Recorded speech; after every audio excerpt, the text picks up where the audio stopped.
গণৰাজ্য দিৱসৰ সুযোগতে জ্যেষ্ঠ নাগৰিক নগাঁও সদৰৰ লগ পোৱাৰ সুযোগ হ'ল। মত বিনিময় কৰিলোঁ, তেখেতসকলৰ কথা শুনিলোঁ, নিজৰ ক'ব লগাখিনি ক'লোঁ, চাহ জলপান লগতে কৰিলোঁ।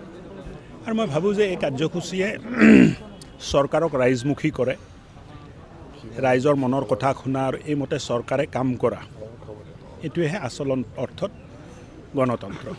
আৰু আজি গণতন্ত্ৰ দিৱসৰ এই পবিত্ৰ দিনত এই কাৰ্যসূচী আমি হাতত ল'লোঁ।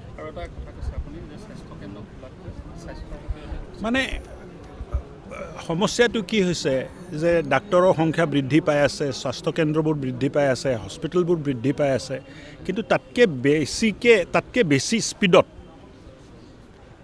বেমাৰী হোৱা মানুহৰ বৃদ্ধি পাই আছে। তাৰ মূল কাৰণটো হ'ল যে আমাৰ নিজৰ যিটো দৈনিক জীৱনত আমি স্বাস্থ্য চৰ্চা, ব্যায়াম, এক্সাৰচাইজ, যোগা, খেলা ধূলাৰ পৰা আমি লাহে লাহে আঁতৰি আহিছোঁ।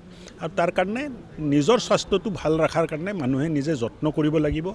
24 ঘণ্টাৰ ভিতৰত 1 ঘণ্টা নিজে স্বাস্থ্যৱান হোৱাৰ কাৰণে মানুহে খৰচ কৰিব লাগিব, তেতিয়াহে সমাজখন স্বাস্থ্যৱান হ'ব।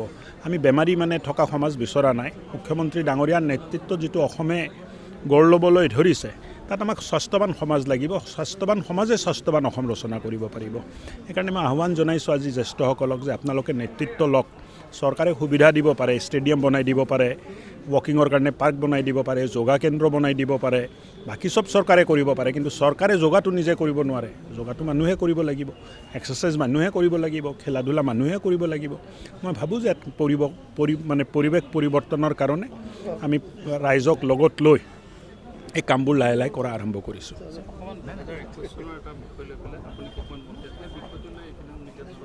কিয় কি ছুপাৰ কেলেংকাৰী আছে মই নাজানো। আৰু ছুপাৰ কেলেংকাৰীটো GMCহে কিনিছে, তাত চৰকাৰৰ লগত বা বিভাগৰ লগত কোনো কথা নাই। আৰু কি কেলেংকাৰী হৈছে এইটোতো ওলালে হ'ল না। কোনোবাই যদি দুৰ্নীতি কৰিছে, কোন আছে কোন নাই, তাক ধৰিব লাগে আৰু ভালকৈ ধৰিব লাগে। মিউনিচিপালিটি হ'ল জাবৰ জোঁথৰ উঠোৱাৰ কাৰণে ছুপাৰ চাকাৰ লোৱা হৈছে, তাত যদি দুৰ্নীতি হৈছে তাতকৈতো আৰু বেয়া কথা হ'ব নোৱাৰে। এতিয়া ভালকৈ তদন্ত হ'ব লাগে। আৰু আপুনি মোক দৃষ্টিগোচৰ কৰিছে, ৰাতিপুৱা কোনোবা ক'লে মই বিভাগৰ মন্ত্ৰীৰ লগতো কথা পাতি ভালকৈ তদন্ত কৰাৰ দাবী জনাম।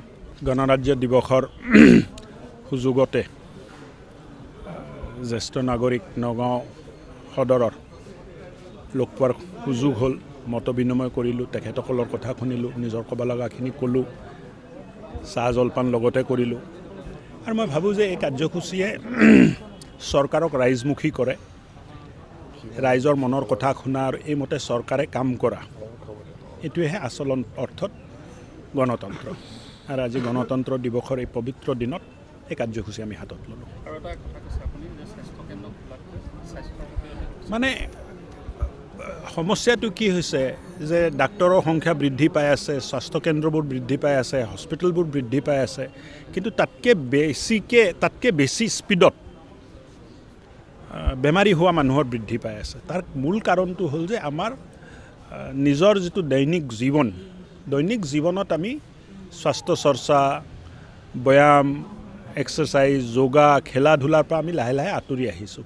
আৰু তাৰ কাৰণে নিজৰ স্বাস্থ্যটো ভাল ৰখাৰ কাৰণে মানুহে নিজে যত্ন কৰিব লাগিব। যিকোনো খবৰৰ বাবে যোগাযোগ কৰক 7099017330 লগতে 7099017110 নম্বৰত।